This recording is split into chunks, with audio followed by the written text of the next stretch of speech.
All right, algebras, page 8. Oh, one question today, number 22. Now notice it is a 4-pointer going on up here, okay? So we've got the height of an object dropped from the top of a building after t seconds is given by this function, h of t, negative 16 t squared plus 144. There we go. We're going to start talking really good today. How many feet did the object fall between 1 and 2 seconds after it was dropped? Now you can do this in a couple different ways. Between 1 and 2 seconds. So option 1, plug in t as 1, get an answer. Plug in t as 2, get an answer. And then you can see how far it fell. Option number 2 is to use your calculator and graph it. Now, oh darn it. Notice when you graph a function, it must be in variable x. So you have to know that. Change the t to an x, and then you will be able to graph it. I will hit enter. Okay, there it is. You can't really see it. It's going to be a frowny face because the leading coefficient is negative, and because it is a quadratic, it's going to be U-shaped, okay? So it's going to be upside down. So, menu, 5, 1. Let's trace it. Where are we at 1 second? We're at 128 feet. So the function is at 128 feet. And then at, where's my finger? 2 seconds. Enter. You're at 80 feet. So, how many feet did the object fall? What do you got to do with those two things? Here we go. We can go right to a 128 minus 80, right? Let the calculator do the work for you. It fell 48 feet. Don't label it.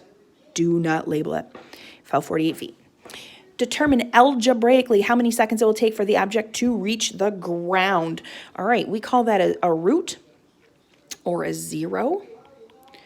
It says algebraically. I'm going to oop. Ooh, good Lord. There we go. Hits the ground at 3 seconds.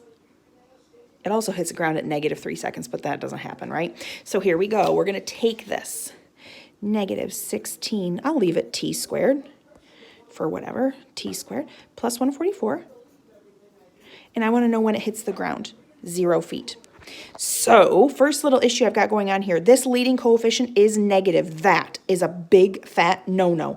So what's going to happen is I'm going to basically add that over here. And then I'm going to take that 144, that constant, and I'm going to bring it over here. So, we've got a positive leading coefficient.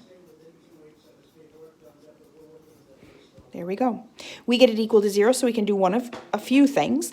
You could use the quadratic formula. A is 16. B is missing, so B is 0. C is negative 144. Or you can factor it. Remember, Schneider on your shoulder, you want to look for a GCF. I think it's 16, but I'm just going to double check. Let's just check. 144 divided by 16. Try again.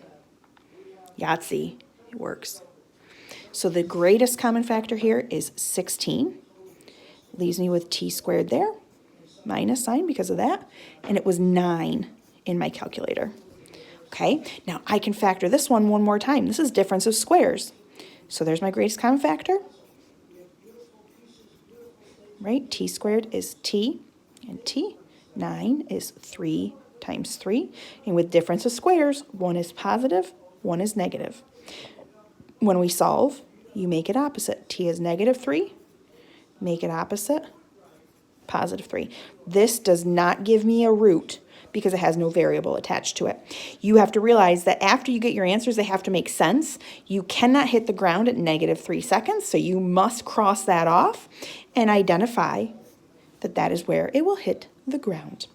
There is page number 8, guys. If you have any questions, let me know. Talk to you soon.